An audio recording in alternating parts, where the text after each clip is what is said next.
This afternoon, my heart is heavy. My heart goes out to the family and the friends of the man who was killed last night on the streets of our city. I mourn with you. I'm going to support the police chief and the district attorney in apprehending and holding accountable those who are responsible for the homicide last night. I stand here with the police chief and the district attorney to again denounce the violence. The tragedy of last night cannot be repeated. All of us must take a stance against violence. And it doesn't matter who you are or what your politics are, we have to all stop the violence. For those of you saying on Twitter this morning that you plan to come to Portland to seek retribution, I'm calling on you to stay away. You, of course, have a constitutional right to be here, but we're asking you to stay away and work with us to help us de-escalate this situation. And Portlanders, I'm asking all of us to do our part too. One death is one death too many. Join me in denouncing all violence. Let's pull together in the name of peace and humanity. We don't always have to agree, but we've long done so without violence. That's part of what makes this nation strong. Let's end this long, hard summer and come together and work to support and lift each other, not tear each other apart.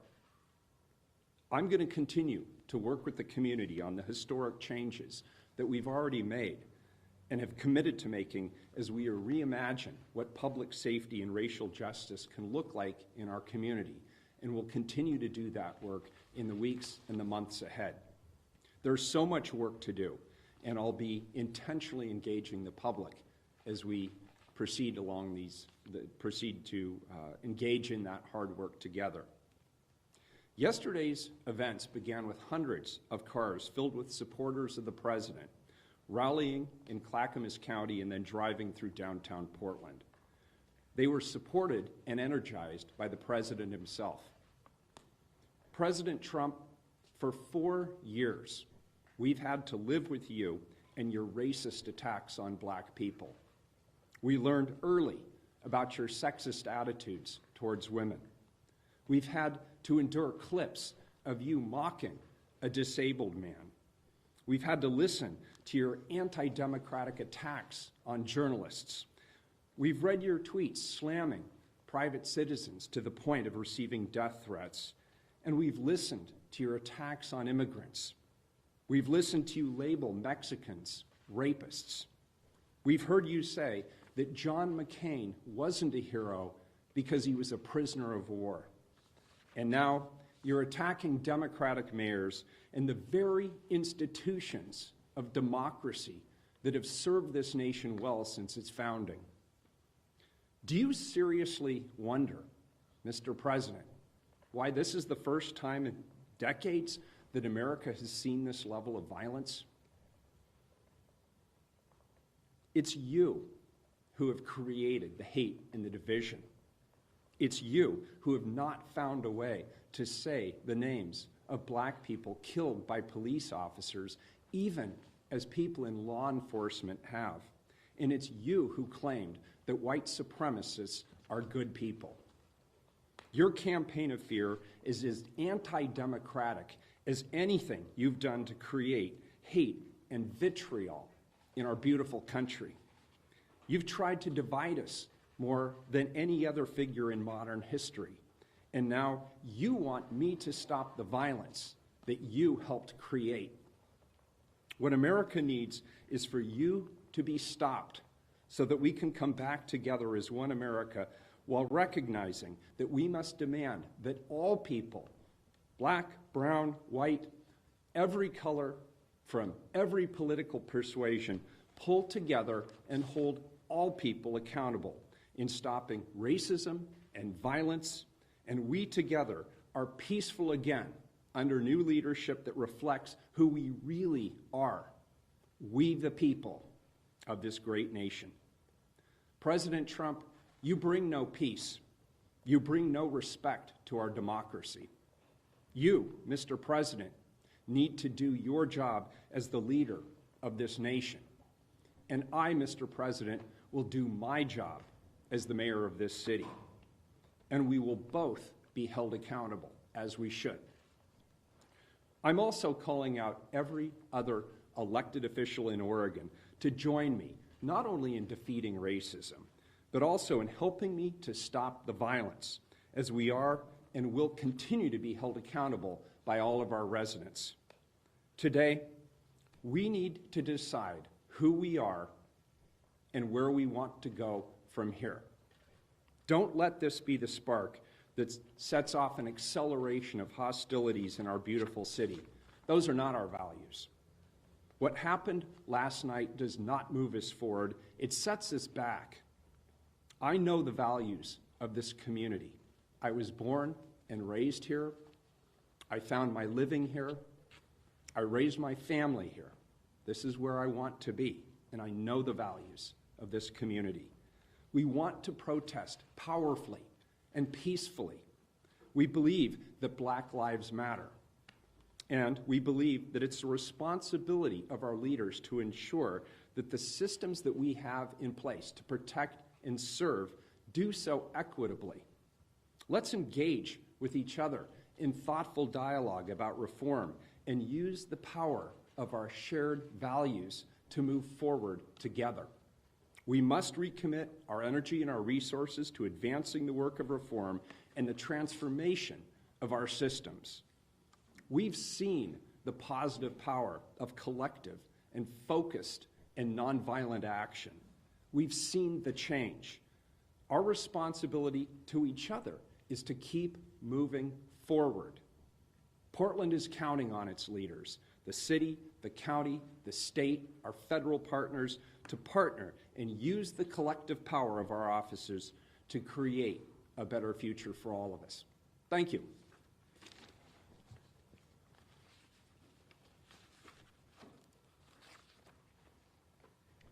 All right, next we'll have Portland Police Bureau Chief Chuck LaBelle.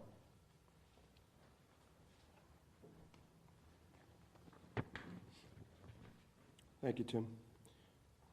Last night, Portland witnessed another homicide, this time in downtown Portland. There are many who are sharing information on social media or jumping to conclusions that are not based in fact. A human being lost their life last night, and it's critical that everyone refrain from conjecture and allow us to gather the evidence and statements needed to hold the person who did this responsible for this heinous act. We ask that anyone with information or video or eyewitness accounts please come forward and share that information with our investigators so we can quickly resolve this case.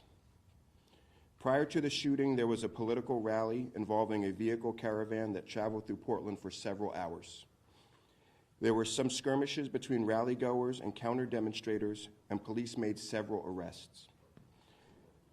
The caravan covered miles of area, and officers responded to different locations as identified problems arose and provided a presence and even made arrests when warranted. The vehicle caravan had already cleared the area when the shooting occurred near Southwest 3rd and Alder. This is an active investigation, and our detectives are gathering information to determine what happened and what led up to this death. In order to protect the integrity of this case, we cannot release any specific details at this time. Our Constitution permits freedom of speech and assembly, and individuals are free to disagree. But criminal activity, especially violence, is out of bounds. This event is already gaining extreme media attention, and I will once again point out this is not the only life lost to gun violence in Portland. On Thursday, a 16-year-old African-American teenager was gunned down in a city park. 3 others were injured. Our investigators are still seeking information in that case as well. Some may not even be aware it happened, as it hardly generated any headlines. We've witnessed an increase in more and more uncivilized activity in our city and in our nation. It's incumbent on all of us to do better, so no more lives are lost. Portland desperately needs calm. We're living in an extremely divided era, and it's time for us to start focusing on what we have in common and not what divides us. Lives are at stake.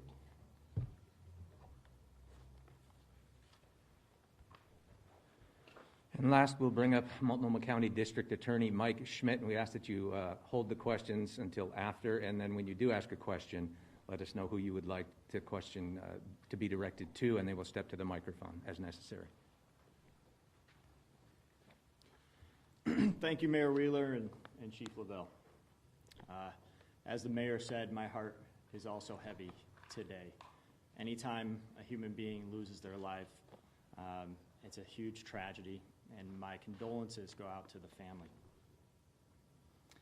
Martin Luther King said, "We must learn to live together as brothers or perish together as fools." Those words are as true today as they were when Dr. King spoke them 56 years ago in St. Louis. I know today a lot of my neighbors in Multnomah County are fearful and they're hurting, and I understand that. We are stunned and saddened, angry and frustrated that this happened in our community. That the right or the duty to peacefully protest and speak out for an end to systemic racism that has plagued our country for generations could be undermined by this terrible act of violence. But my message today to my neighbors is we can never allow hatred or racism or division and violence to win. When we allow that, democracy loses. When we allow violence and division to triumph, hope dies.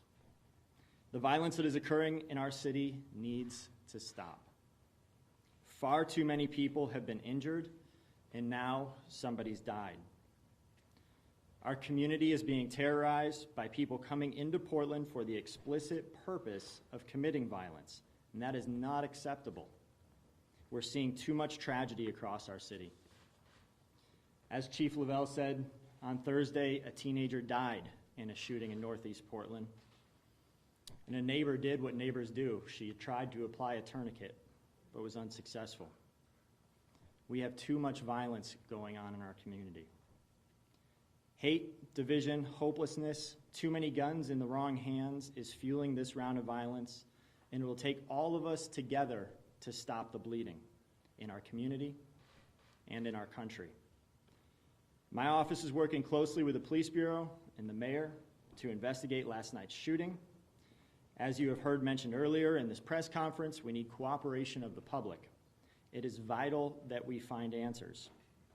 I'm thankful for the officers and the detectives working with Chief Lavelle to investigate these crimes, the attorneys from my office that were out all night working with them to help us find answers and put together a proper investigation. I know and expect that the cases of violent acts will be investigated and then submitted to my office for review.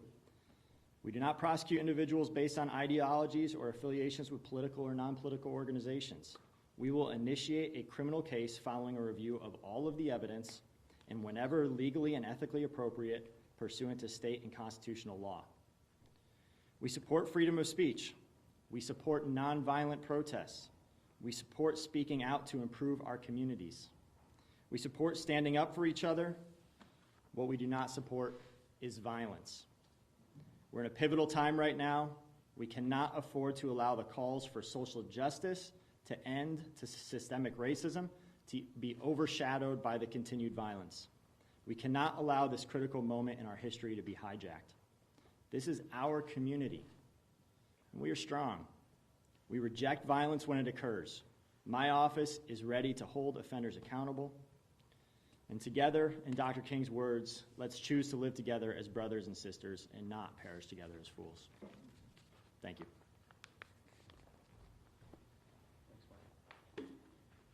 Thank you, Mike. Okay, we're going to now open up the floor for questions. And again, identify which outlet you are with, your name, and then your question and who it's directed at, or maybe in the other order, who it's directed at, and then your question. And let's begin. Who's got a question? Okay. I'd like to hear from the mayor and the chief what kind of planning you had ahead of last night's demonstration, since it seemed there was a high likelihood for person-on-person violence. Okay, Chief.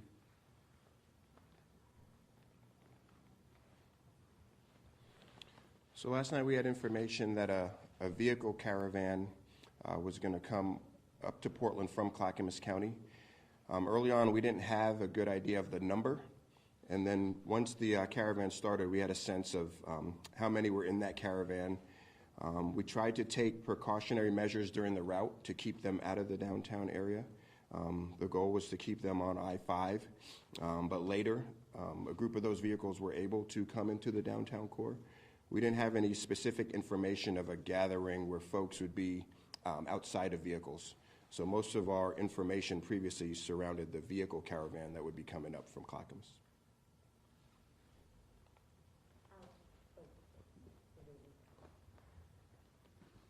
I don't have much to say beyond that, except that, of course, we were monitoring the situation on social media, and we chose not to publicize it. We didn't think that would help de-escalate the situation or any potential flashpoints.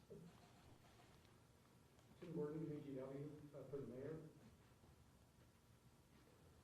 Mayor, what are you going to do going forward? I mean, this has been building for a long time. We've had more than one clash now with counter groups. What are you going to do to keep the same thing that happened last night from not escalating further? Thank you for the question. Yeah, so obviously I've stood at this podium on a number of occasions, and I've expressed what my greatest fear would be. And I've said my greatest fear is somebody will die, and now somebody has. And we as a community are mourning, and I am, as the mayor, am accountable to the public and will continue to be accountable. So here's the specific steps that we're taking. Number one, I, along with my colleagues on the City Council, committed to a number of fundamental reforms, having listened to and understood what nonviolent demonstrators were asking for in the City of Portland. I put forward a 19-point plan that was very specific in terms of actions that we could take, including reducing certain programs within the Police Bureau that were seen as biased by many people in the Black community in particular. We made commitments to reinvest in the community to a significant degree. We made decisions to engage the public more directly around oversight and accountability. And my colleagues and I referred a significant charter reform to the ballot, which will be on the November ballot when people have an opportunity to cast a vote. I encourage people to vote for that. We committed to working alongside our colleagues like Lou Frederick, Senator Lou Frederick, and State Representative Janelle Bynum on fundamental reforms to criminal justice. And many of those reforms have now been passed in the legislative session. We've agreed to continue to work with others in the community, at the community level, to listen, to hear, to understand, and pass fundamental reforms. I'm now engaging with our Citizen Review Commission, as well as the Portland Committee on Community Engaged Policing, around reimagining what local policing can look like, what precinct policing can look like. And there are many other opportunities for us to work with the community directly. And as we proceed with this, I'm going to continue to ask the community to work with me. I'm going to continue to ask our colleagues at Multnomah County to work with me. I'm going to continue to ask the governor and our state legislature to work with me. And so this is a long road ahead of us, but we know that the dead end is violence. That is a dead-end street. We don't want to be in that cul-de-sac. We need to focus our energy, focus our passion, focus our attention on the hard work of fundamental reform. And it starts with policing and criminal justice, but then we have a lot of work to do around education, around housing access, around health access, around shared economic prosperity opportunities. We have so much work yet to do, and I don't want the public to be sidetracked by engaging in violence. That is never the right answer. And so I'm asking the public to work with us, to continue to do the work that we've already engaged in around historic reforms, and let's work together moving forward. Yes, sir. Mr. Mayor, Josh Campbell, CNN. Hey, Josh. This morning, the president had some very harsh words for you, obviously. He didn't condemn the violence, but he said that, in his words, it was unexpected because of the weeks of some violence we've seen in the city. What's your response to that? My response is, as the President of the United States and somebody who has been perpetrating divisive and hateful language for 4 years, for him to now stand here and say that it's unexpected and act as though he's shocked is appalling to me. We all saw this coming.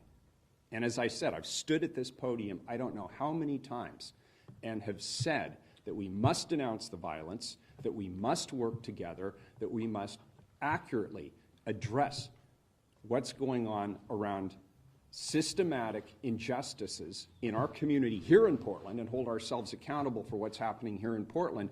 But the President has a role to play in this as well, in acknowledging and understanding those systematic injustices nationally.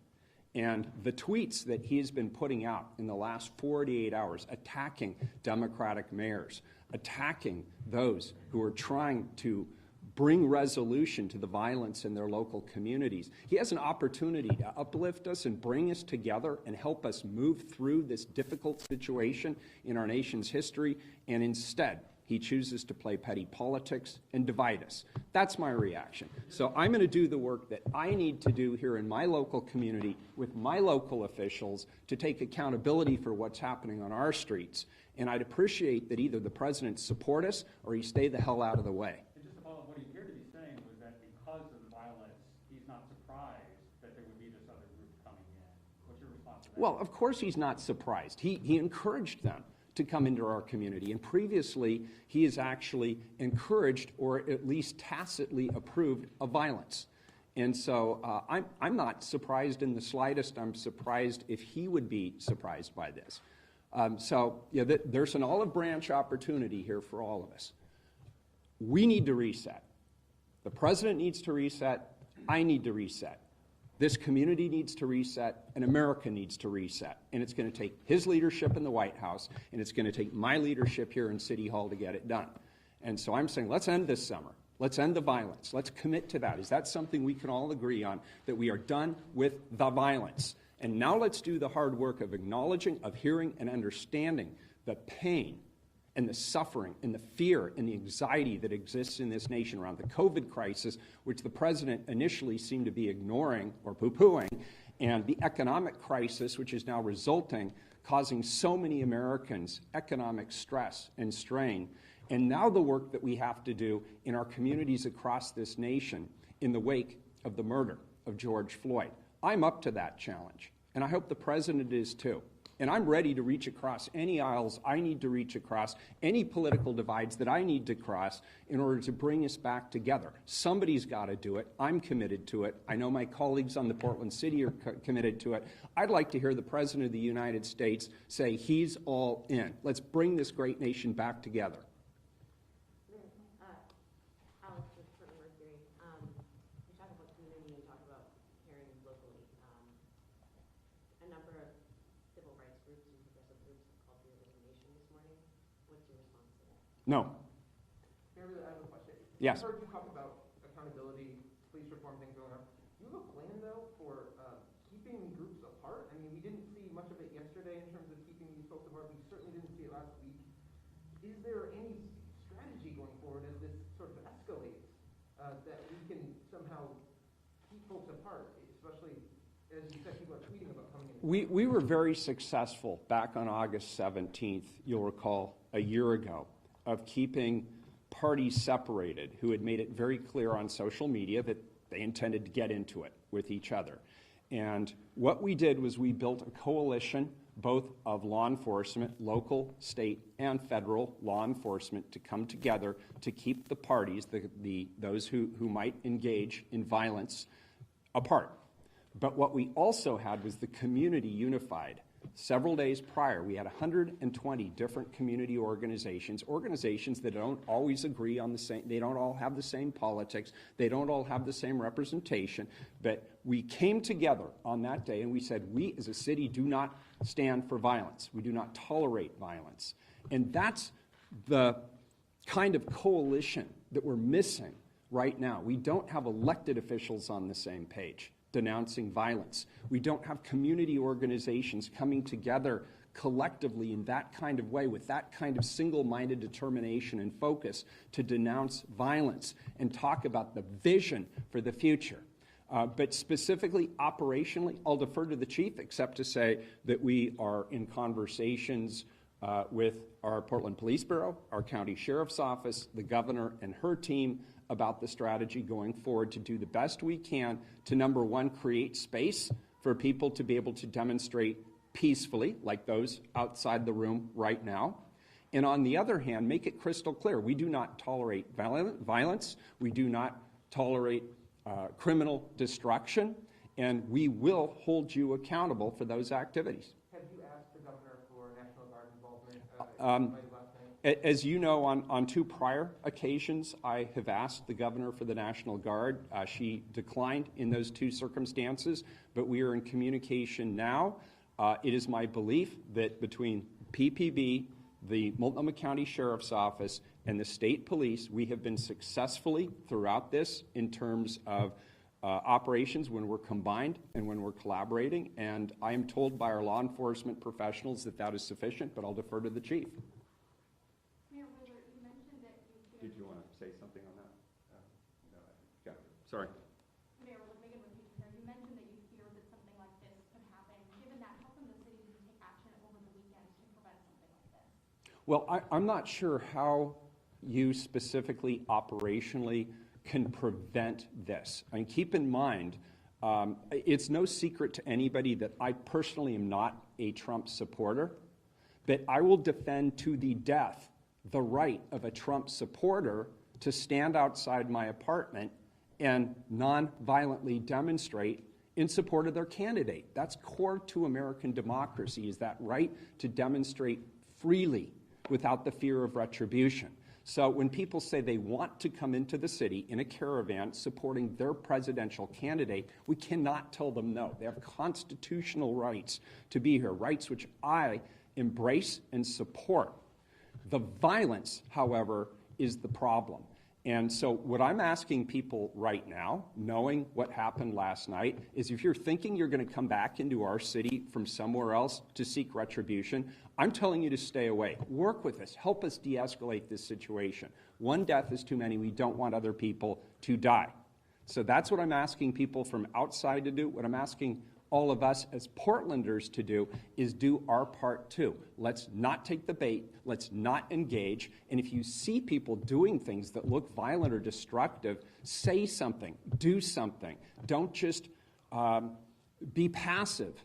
Because ultimately, when we see examples of violence, that undermines our democracy. This democracy is dependent upon us having differences of opinion and being able to vet differences of opinion and being able to have uncomfortable conversations without resorting to violence. So I've asked the president to do his part. I will do my part too. We both have an important role to play. We will both be held accountable. Hi, Bridget. Why did we not see police present? We've seen heavy police present at other protests when just activists, but now why are we seeing a lack of force outside on these protests this weekend and last weekend? We had a strong presence yesterday. Most of this activity was vehicle-borne, covering several miles on the highways. So we did have officers in vehicles. We had our traffic division. We had folks stationed at different areas. But it's very difficult when you have small groups of people spread throughout the city, too, who sometimes engage in violence acts with each other. I mean, we only have limited resources, so we can't be everywhere at the same time. The prior Saturday, we had, I think, about 30 officers working. So, I mean, our resources were strained. We had an event the night before that required our crowd control resources. We had to staff for an event Saturday night, later that night, and also still answer calls for service. So we were only able to bring together that limited amount of resources for the Saturday afternoon portion. And it's just not always operationally feasible to insert that small number of officers in between two crowds who are hostile towards one another and engaged. It's just not necessarily operationally safe all the time to get in the middle of that. Was an arrest been made In which case? last night? No, not at this time. Chief, can you say how many officers you had on last night? 30 last weekend, how many this weekend? I don't know the exact number. I'd have to go back and check, but we can get that to you. Chief, the organizers of the rally yesterday, the Trump rally, said on a video that was posted on social media that he had been working closely with law enforcement. Did they have a permit? Did they department, and how closely did you work together with that group for the rally service, the caravan service? Sure. To my knowledge, we had spoken to folks to try to get a sense of what the route would be and encourage the route to not be through the downtown core. Did you have a commitment that that would be the case? I don't know if we had a commitment, but I know we had conversations around it. Chief, you spoke about officers slashing tires when there's a need for life safety. Last night we saw numerous videos, at least of vehicles driving towards cars of people, and officers were there as well. Why were those factors not used yesterday? It would depend on the circumstance. I think vehicles and protesters on foot are just a bad mix in general. And I think given the opportunity, if we feel a vehicle poses some sort of threat to either officers or community members, disabling it by disabling the tires is an option. That's not always feasible, though, depending on where officers are positioned, where the vehicle's positioned, and things of that nature. Chief, what is the plans for tonight? I mean, this has the potential to be very violent if there are indeed people coming to seek retribution. So walk us through what the plan is. I haven't talked to my incident command folks yet. I know we're reaching out to partners to try to resource properly for tonight. I'm not sure what we have in the way of intelligence, but it's very possible that what happened last night could play a factor in what happens tonight. So we want to make sure we've reached out to everyone we can to get the proper resources in place. Hey, Chief, Dana Haynes from the Portland Tribune. In 2018 and 19, we had protests that were right versus left and brawls in the park. In 2020, we've had the Black Lives Matter and the systemic racism violence. Was last night one of those and not the other, or has the Venn diagram gotten such that they're blurred? Was that a brawl in the park like we saw in 2019? Was that a Black Lives Matter? Have you been able to isolate what happened last night as far as the nature of it? I don't think I'd be able to classify kind of the nature of that particular interaction. To me, it could have just been a skirmish between two small groups or a problem that erupted between individuals. So it's hard for me to classify it as more of a Black Lives Matter thing or like a, kind of political ideology case. But I think as we get further into the investigation, we might learn more. Chief, some of the folks with the caravan had paintball guns, bear spray. Protesters were in the crosswalks and cars were driving through and almost running over them. Are you going to be build any cases off of those instances, against those individuals? Potentially. It would depend what information comes forward. For us, we were able to make, I think, about 10 arrests on individual skirmishes or things that happened that we could identify and take action on. But, I mean, with a caravan that big covering that much area, we use our resources to really keep people safe. But if we do get information that leads to a prosecutable case, we'll follow up on that. Chief, you mentioned concerns about misinformation. Can you give us any information on the victim that can create some clarity here? I don't have any specific information on the victim that I can release at this time, but I do know as these kind of transpire, social media becomes very rampant with information, which isn't always factual. So I just want to make people mindful, be careful what you believe on social media. We're investigating. We'll be releasing information at different steps of the process, and we'll keep you guys posted then. Do you know if the shooting was politically motivated? I do not know that, no. Chief Mike from New York Times. You're saying, or we've seen basically here gunshots fired from both sides, if you want to call it two sides here, in the last few weeks. If you're saying it's operationally not feasible to keep those two sides apart, what's going to stop this from escalating to an open firefight in the streets? I hope it doesn't come to that. We have a finite resource of officers, and we have these activities taking place all throughout the city. The downtown core, our police precincts, our union offices, and several, random places. So we can't be everywhere at once. The issue with firearms is very troubling to us, but people do have a constitutional right to carry firearms legally. So it's hard to prevent. I mean, some of the instances that take place, you're talking split second, a couple seconds. So a lot of times we're not right there to see things happen. I think the best we can do is message to people that we want a safe city, and we ask them not to come downtown or to these other places with firearms, not engage in violent acts of crime.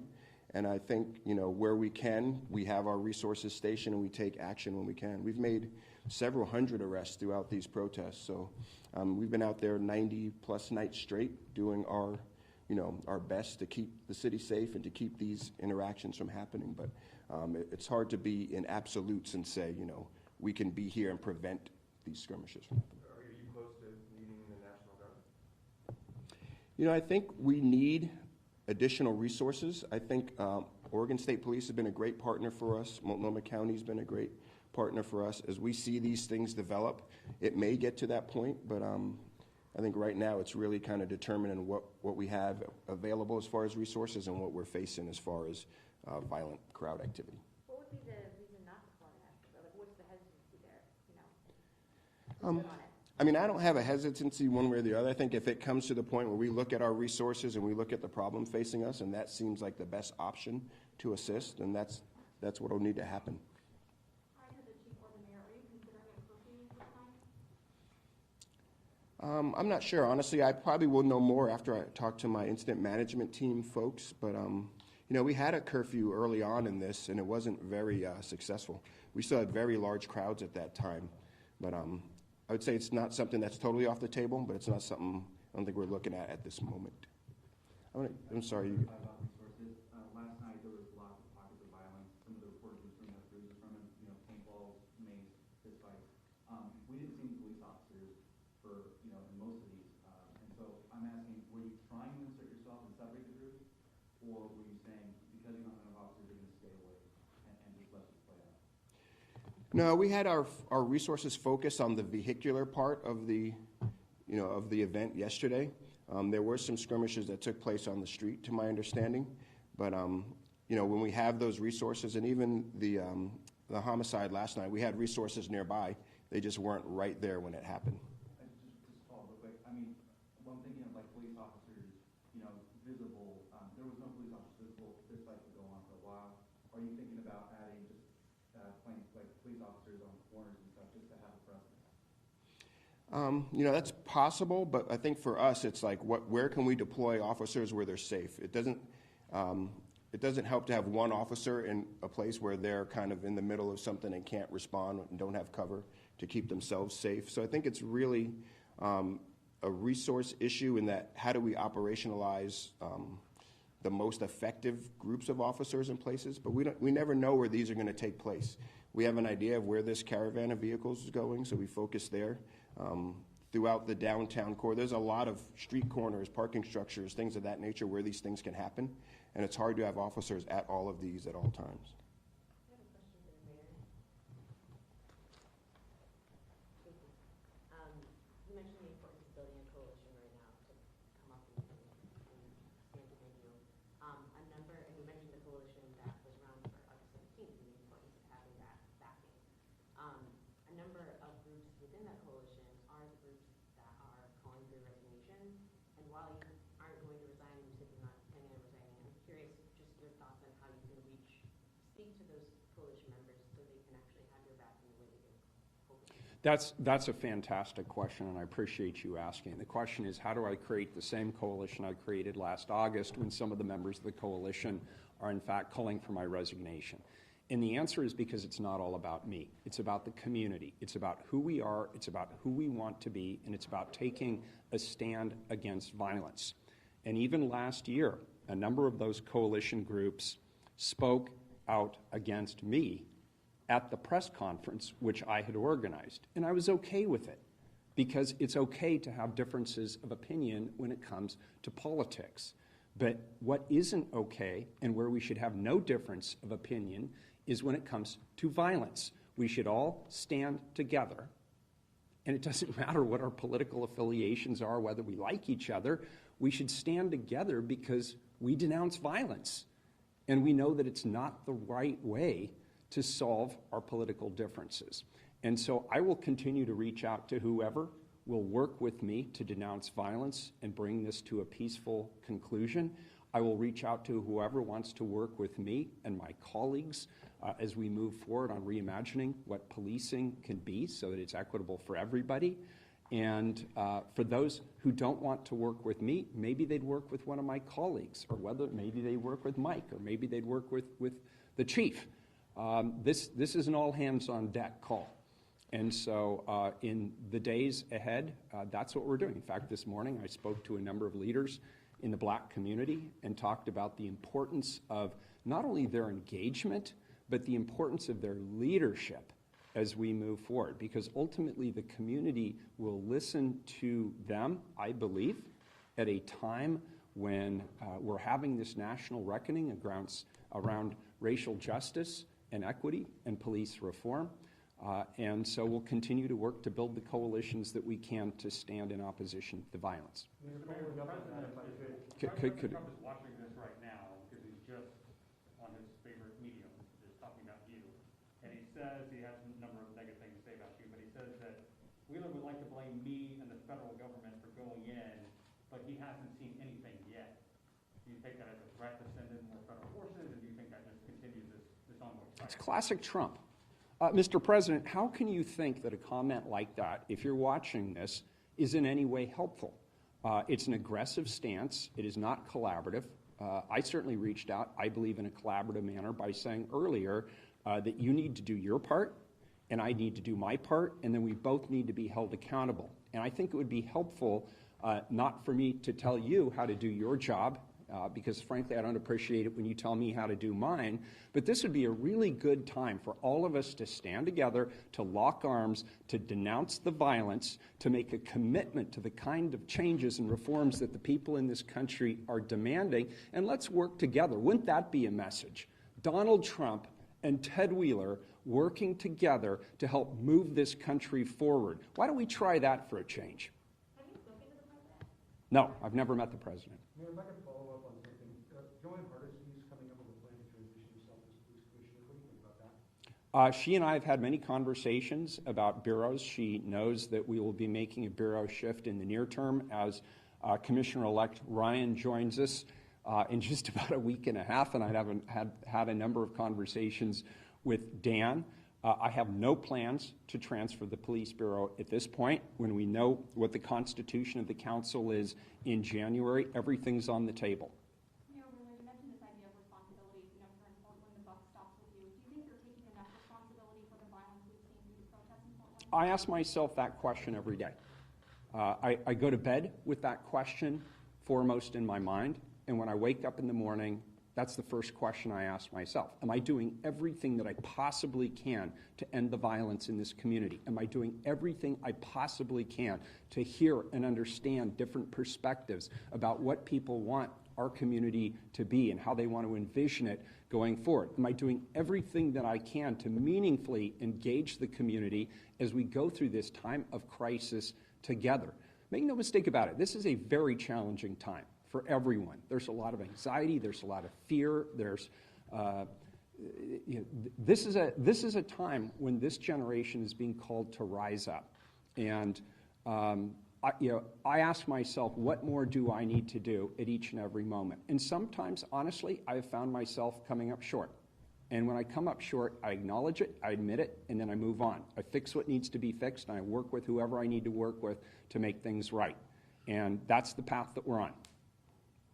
Mayor Wheeler, Yes, sir.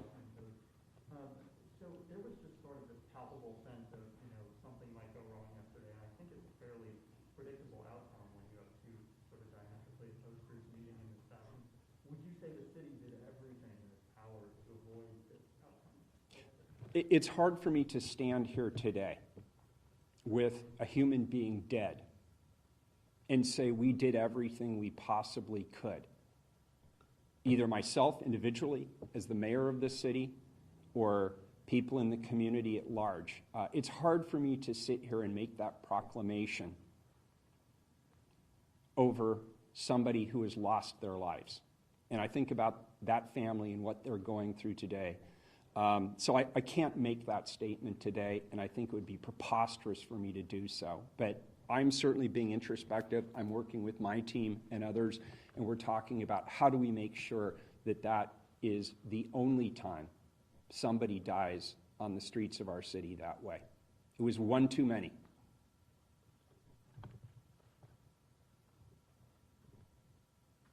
Thank you. All right. Any other questions for either Chuck Lavelle or Mike Schmidt, the district attorney? Well, one for Mike